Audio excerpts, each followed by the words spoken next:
When Hannah Brooks smiled and quietly said, "I have a boyfriend," she thought the conversation was over.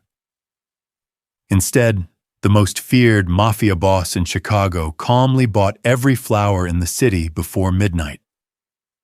As her world fell apart, Hannah uncovered a deadly secret hidden inside beautiful bouquets, a betrayal buried deep within a powerful family, and a conspiracy that threatened an entire empire. The woman everyone underestimated would become the only one capable of saving the man who had almost destroyed her life, and show him that true love can never be bought, only freely chosen. The soft clink of silverware echoed across the rooftop restaurant of the Blackwell Hotel until one simple sentence stole every sound from the room. "I have a boyfriend." Hannah Brooks smiled politely as she adjusted the last white orchid in the crystal centerpiece. Her curvy figure, flour-dusted sneakers, and simple green apron looked strangely out of place among tailored tuxedos and glittering gowns. She barely noticed the silence that followed. She was only answering a casual question. Across the table, Vincent Russo lifted his eyes. The most feared businessman in Chicago didn't raise his voice. He didn't glare. His face revealed nothing beyond the calm expression that had unsettled rivals for years. Only his assistant noticed Vincent's fingers stop tapping the glass. Outside, rain shimmered across downtown streets, turning every traffic light into ribbons of red and gold. Celeste Whitmore smiled too sweetly. "Your boyfriend must be lucky." "I think I'm the lucky one," Hannah answered, unaware that every member of Russo's security team was quietly watching their boss instead of her. Vincent finally stood. The entire dining room instinctively straightened.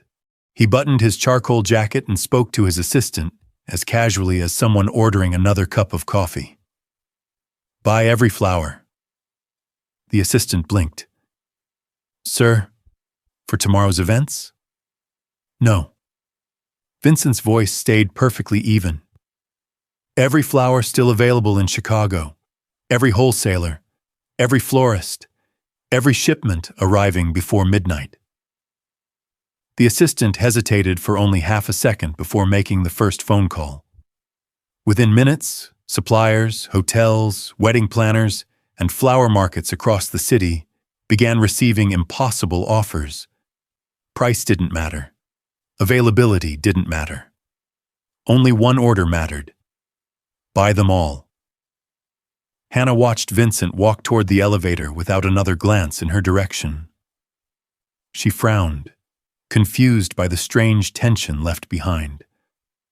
"What just happened?" she whispered. No one answered.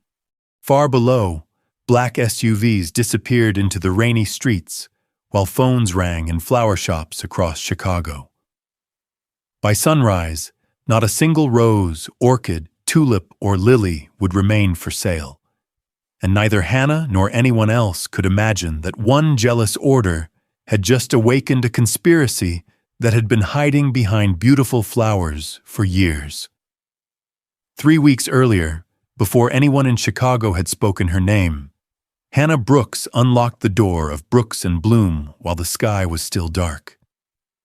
The tiny flower shop sat between an old bakery and a family-owned laundromat in Pilsen, where neighbors waved instead of rushing past. She swept yesterday's petals from the sidewalk, trimmed broken stems, and placed the freshest blooms where children walking to school could see them through the window. Every Friday, she carried leftover flowers to a nearby nursing home without charging $1. "Beauty shouldn't belong only to people who can afford it," she often told the smiling residents. Years earlier, Hannah had left college to care for her father after his health failed. When he passed away, she inherited nothing except unpaid bills and the little shop that everyone insisted would never survive.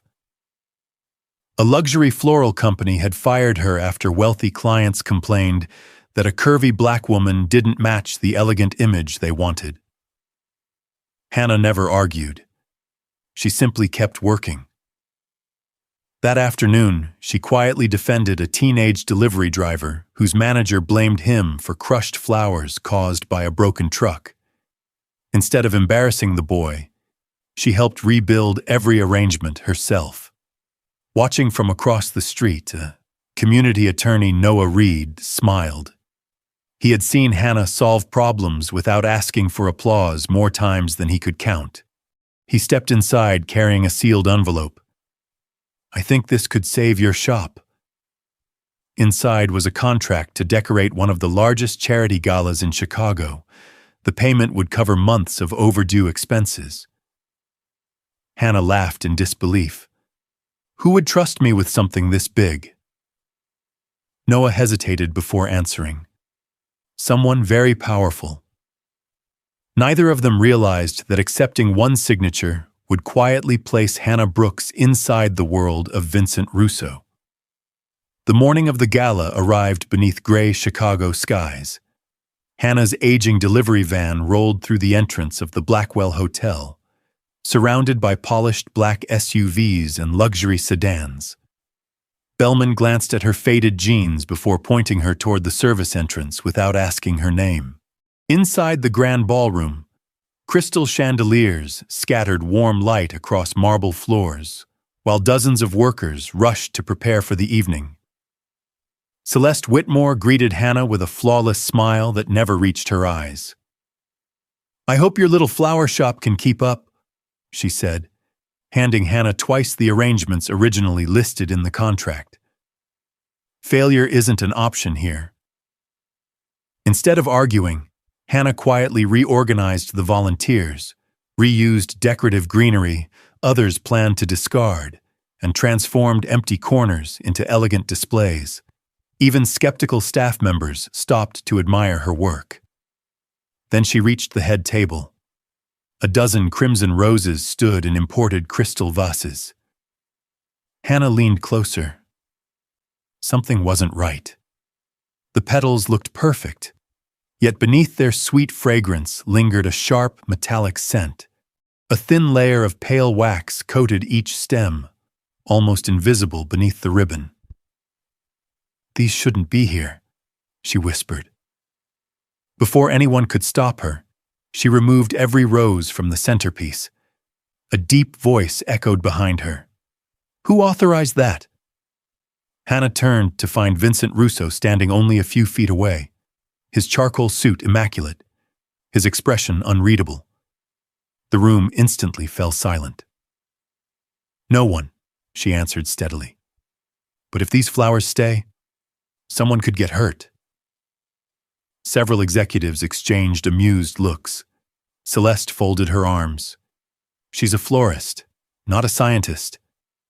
Hannah met Vincent's eyes without lowering her own. "Then have them tested." For several long seconds, Vincent said nothing. Finally, he nodded once. "One test every arrangement." Less than 20 minutes later, a private laboratory confirmed traces of a chemical preservative capable of triggering dangerous heart reactions in vulnerable guests. The ballroom erupted into anxious whispers. As security removed every bouquet, Celeste quietly picked up a single fallen rose, slipped it into her handbag, and watched Hannah with a smile that looked colder than the Chicago rain outside. The charity gala ended without another incident, but Hannah couldn't stop replaying Vincent Russo's unreadable expression. He hadn't thanked her. He hadn't questioned her. Before leaving, he simply instructed his assistant to keep Brooks and Bloom on permanent contract for every Russo property in the city. Over the next several weeks, Hannah found herself delivering arrangements to places she had only seen in magazines. A glass-walled penthouse overlooking Lake Michigan, a private hospital suite, the Russo corporate headquarters, and finally the sprawling estate hidden behind iron gates on the edge of the city. Each visit revealed another mystery. No roses. Elegant white orchids lined the entrance hall. Lavender brightened quiet corners. Olive branches decorated Vincent's office. Yet not a single rose appeared anywhere inside the estate. One rainy evening, Hannah arrived carrying fresh lavender just as raised voices echoed from the conference room. A young employee had mistakenly placed a vase filled with crimson roses beside the long mahogany table. The color drained from Vincent's face. His breathing turned uneven, and every conversation stopped. No one dared move. Without asking permission, Hannah walked across the silent room, lifted the vase, and carried it outside onto the rain-soaked terrace. She opened the tall windows, letting cool air drift through the room before placing the lavender where the roses had stood. "It's okay," she said softly. "You don't have to explain anything. Just breathe." For the first time that anyone present could remember, Vincent obeyed someone without giving an order of his own. Slowly, the tightness left his shoulders. Marcus, the head of security, stared in disbelief. After Hannah quietly excused herself, Vincent remained by the open window long after everyone else had gone. Finally, he turned toward his assistant. "Who authorized a background investigation on Hannah Brooks?" "No one, sir." "Then authorize one." Outside, Hannah drove home, believing she had simply helped a lonely man through a difficult moment. She had no idea that Vincent had just taken the first step toward letting someone pass the walls he had spent 20 years building around his heart. Life returned to its familiar rhythm at Brooks and Bloom. Before sunrise, Hannah watered fresh lilies, greeted loyal customers by name, and carried small bouquets upstairs to Mrs. Alvarez, an elderly widow whose landlord wanted her apartment emptied before the building could be sold to investors. "I'm too tired to fight anymore," the old woman whispered. "You won't fight alone," Hannah promised. She emptied the envelope that held the money she had saved for overdue shop bills and hired Noah Reed to review the eviction notice. Noah uncovered forged maintenance records and illegal paperwork. Instead of using his influence to buy the building, Vincent quietly delivered financial documents proving the landlord's fraud to Noah's office without attaching his name. When the judge ruled in Mrs. Alvarez's favor, the grateful woman hugged Hannah with tears in her eyes, never realizing another pair of unseen hands had protected her victory. A few days later, Hannah delivered fresh herbs and white daisies to Lakeshore Private Hospital. There she met Rosa Russo, Vincent's adoptive mother, recovering from another exhausting round of treatment. Rather than offering expensive roses, Hannah arranged lavender, mint, chamomile, and lemon balm.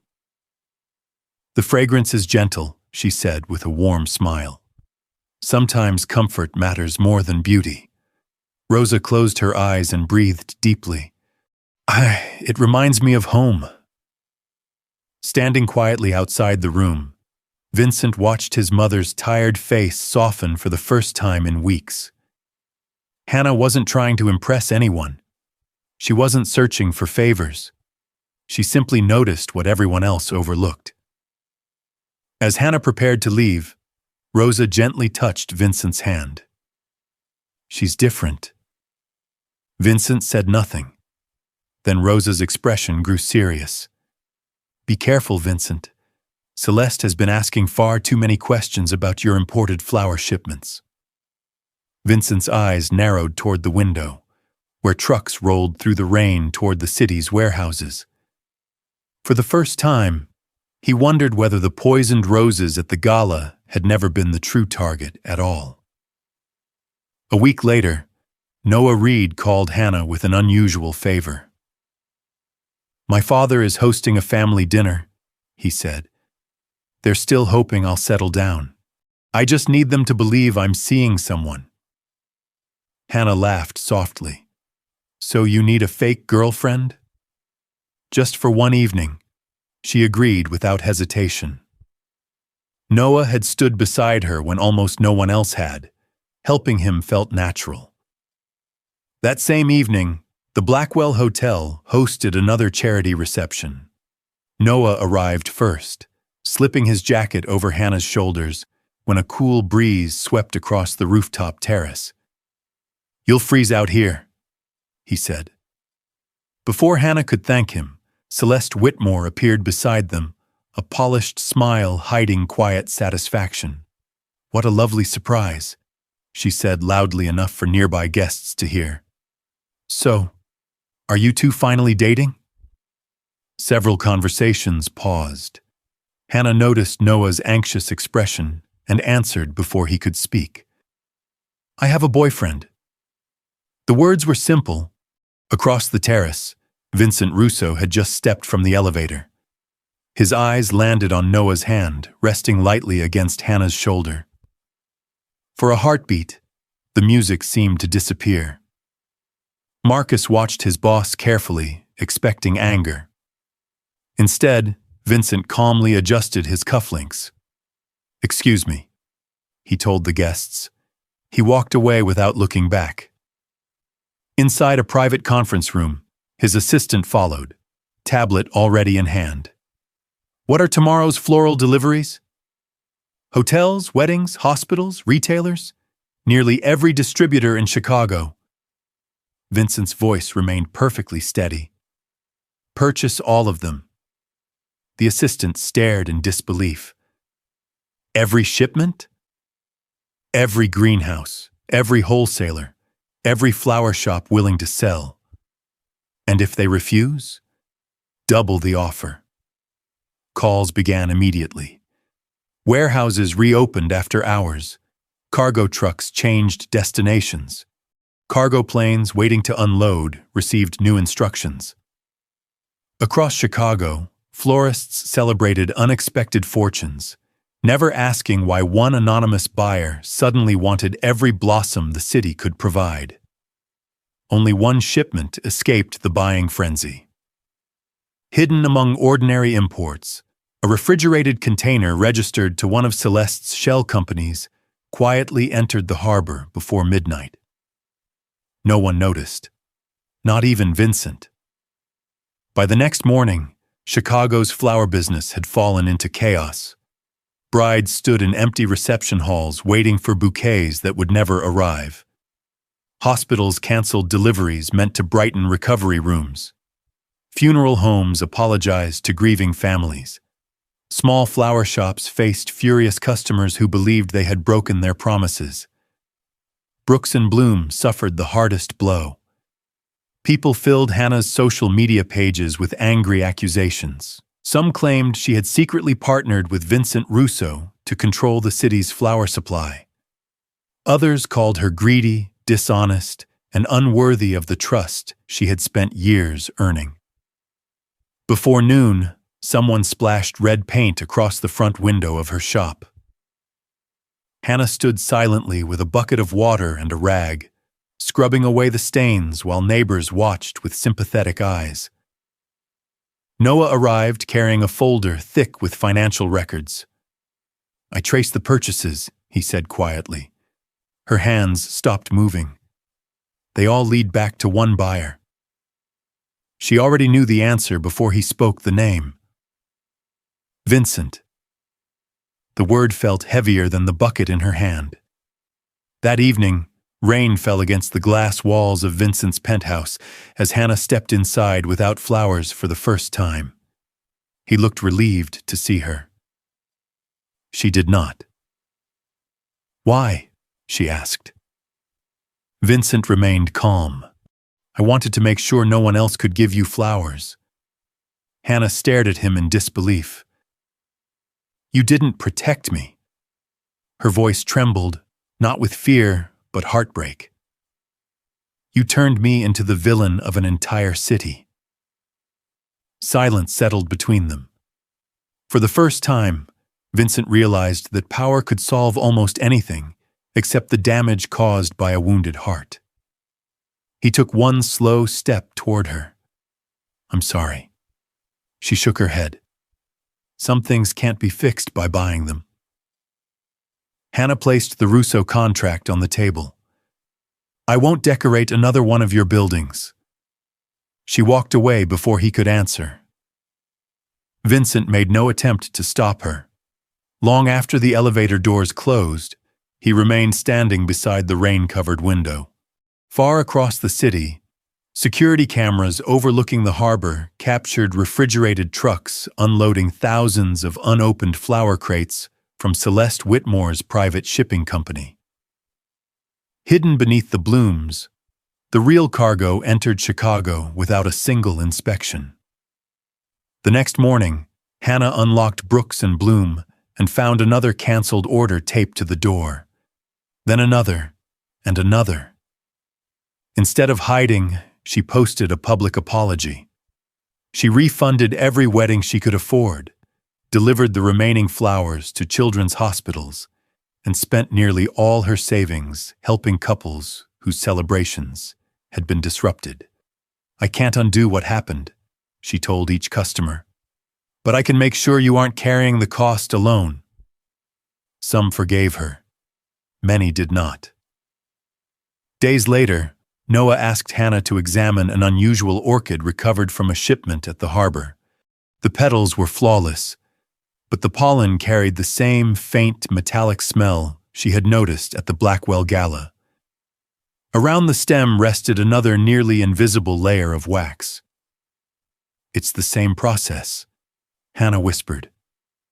Without waiting until morning, she drove straight to the Russo estate, where family members had gathered to honor the anniversary of Vincent's mother's death. The mansion glowed with candlelight as Hannah entered carrying the sealed evidence box.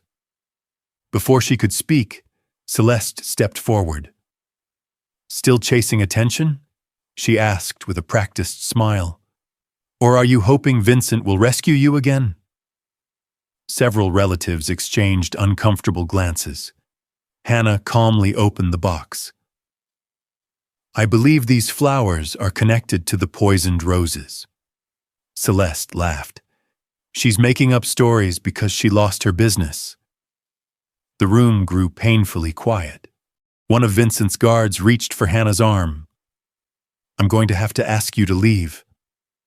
Before his hand touched her sleeve, a deep voice echoed from the grand staircase. "Take your hand off her." Every face turned. Vincent descended one step at a time, his gaze fixed on the guard. "No one removes Miss Brooks from this house." The guard immediately stepped back. Embarrassed whispers spread through the hall as Hannah looked up at Vincent, uncertain whether to feel grateful or angry. Then the laboratory technician arrived with the test results. The orchid showed no trace of poison. Hannah stared at the report in disbelief. Someone had replaced the evidence before she reached the mansion. Across the room, Celeste lowered her eyes just long enough to hide a satisfied smile. Embarrassment settled over the memorial like a heavy fog.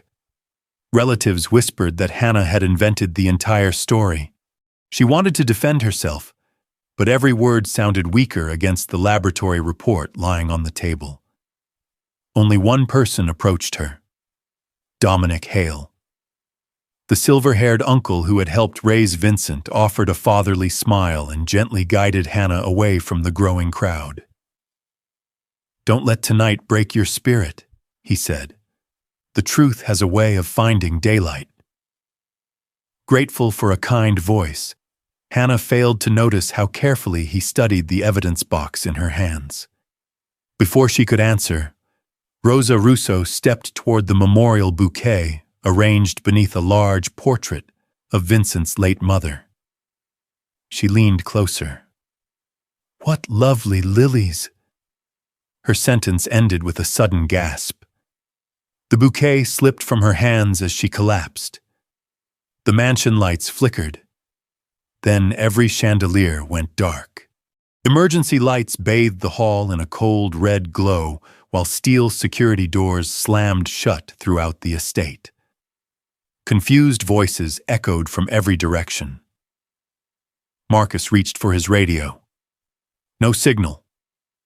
At that instant, several armed guards quietly turned away from Vincent and stood beside Dominic instead. The warm smile disappeared from the older man's face. "For years," Dominic said calmly, "this family survived because I made difficult choices." Vincent stared at the men who had betrayed him. "You planned this." "I planned everything." Panic spread as Rosa struggled to breathe. Hannah rushed to her side and caught the memorial bouquet before it touched the floor. The same pale wax, the same faint metallic scent. "It wasn't the lilies," she whispered. "It's the coating." Before she could explain further, one frightened guard shoved Vincent aside. He instinctively stepped between Hannah and the confusion, taking the impact on his shoulder as Marcus pulled everyone toward a hidden passage behind the library shelves. The stone doorway slowly opened. Vincent looked directly at Hannah. "The tunnel leads outside. I'm not leaving Rosa. You have to." Hannah glanced at the bouquet again. The wax had begun to soften beneath the warmth of the candles. For the first time, she realized she wasn't looking at poison alone. She was looking at the key to saving Rosa's life. Vincent held the hidden passage open, his injured shoulder pressed against the stone wall. "Go," he urged. "Once you're outside, Marcus will get you somewhere safe." Hannah looked from the dark tunnel to Rosa lying motionless beneath the emergency lights. Then she slowly shook her head. "No." Vincent stared at her. "You don't owe us anything." "I know." Her voice was calm despite the fear surrounding them. "I'm staying because Rosa needs me. This is my choice." For the first time since they had met, Vincent didn't argue. He simply nodded. Together they carried Rosa into a small medical room beneath the estate. Hannah carefully scraped a sample of the softened wax into a glass dish. Mixing activated charcoal from the emergency supplies with filtered water, she created a temporary absorbent solution while opening the ventilation system to clear the lingering chemical fumes. "It won't cure her," she said, "but it may slow the reaction." Rosa's breathing gradually became steadier. Marcus organized the remaining loyal guards, while Hannah searched every bouquet stored below the mansion. She noticed something everyone else had ignored. Each ribbon was a different color. Blue, silver, dark green. The colors weren't decoration. They marked delivery routes, security cameras, and precise arrival times. "It's a code," Hannah whispered.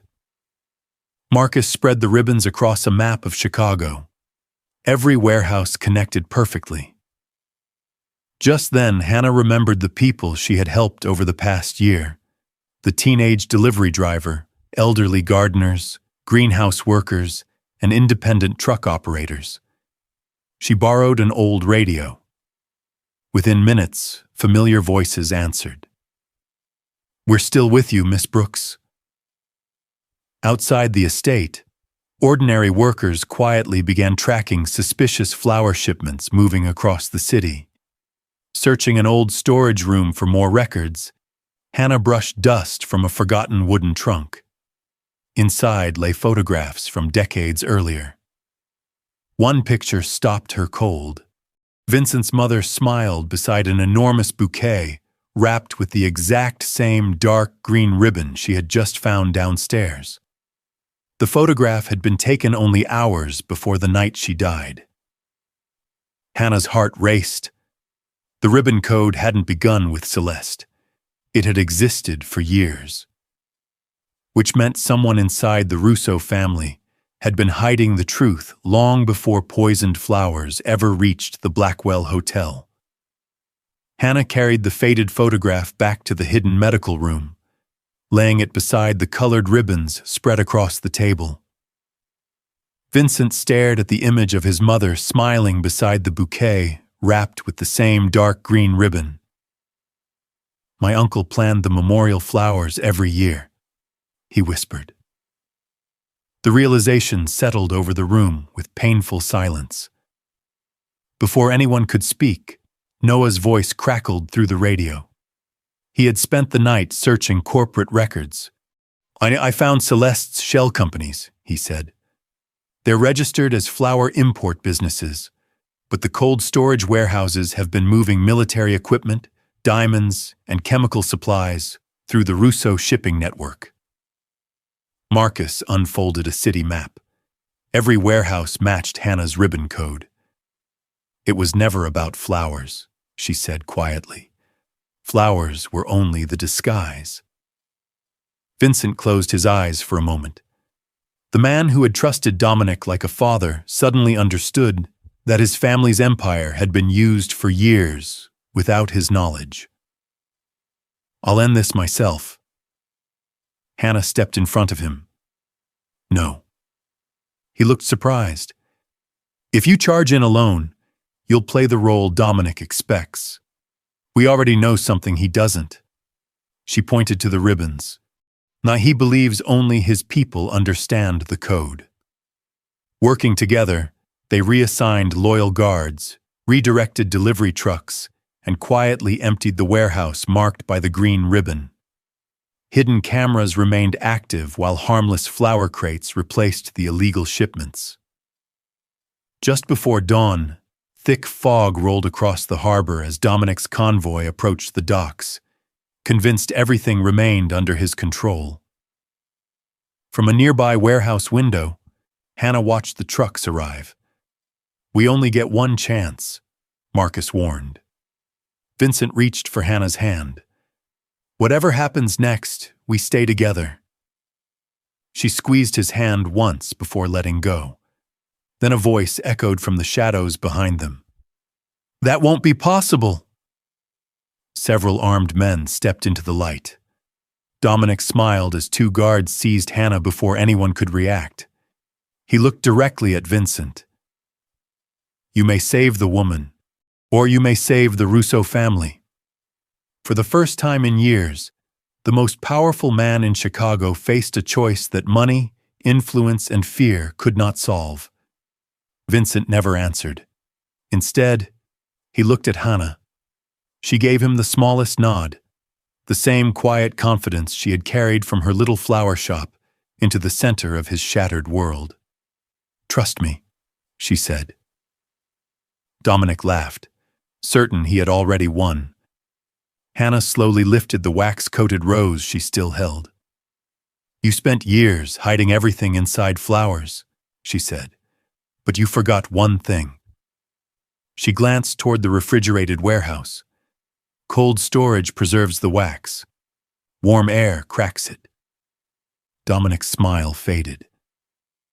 At that moment, Marcus triggered the warehouse fire suppression system. Powerful sprinklers filled the building while heaters switched on to protect the refrigeration equipment from sudden failure. As temperatures shifted, the wax coating on hundreds of stored flowers split apart. Hidden compartments appeared inside the stems. Small packages, coated drives, and sealed containers dropped into plain sight beneath dozens of federal surveillance cameras that Noah had quietly arranged to activate only minutes earlier. Police vehicles surrounded the harbor. Celeste tried to slip away through a side entrance, but Noah stepped into her path carrying the financial records linking every shell company to the illegal shipments. There isn't another story left to invent, he said calmly. Dominic lowered his head as officers moved in. Weeks later, reporters filled the steps outside Russo Continental Freight. Vincent stood before every camera without bodyguards hiding him. Hannah Brooks saved my mother. She saved my company. She saved my family from a war we never saw coming. He announced compensation for every florist harmed by his reckless decision and created a fund for small businesses, placing Hannah, not himself, in charge of it. 1 year later, sunlight poured through the glass roof of Hannah's new community greenhouse. Children laughed among rows of blooming lavender and orchids. Vincent arrived carrying only a single white flower. No grand speech, no impossible promise, only an honest question. Will you choose me because you want to? Hannah smiled, accepted the flower, and slipped her hand into his. This time, nothing had been bought. Everything had been freely given. When Hannah accepted that single white flower from Vincent, it wasn't the beginning of a fairy tale. It was the moment two wounded hearts finally chose trust over fear and respect over control. This story reminds us that real love doesn't begin with power, money, or grand gestures. It begins the day someone respects your freedom to choose, just as Vincent finally learned to respect Hannah's heart. Today, think about someone in your life whose choices you may have been trying to control instead of understanding. If Hannah's courage taught us anything, it's that the strongest relationships are built when both people are free to stand beside each other, not beneath one another. Have you ever met someone who completely changed your first impression? I'd truly love to hear your story in the comments below. And if this journey stayed with you until the very end, don't miss the next story. Because sometimes the most unexpected encounter changes everything.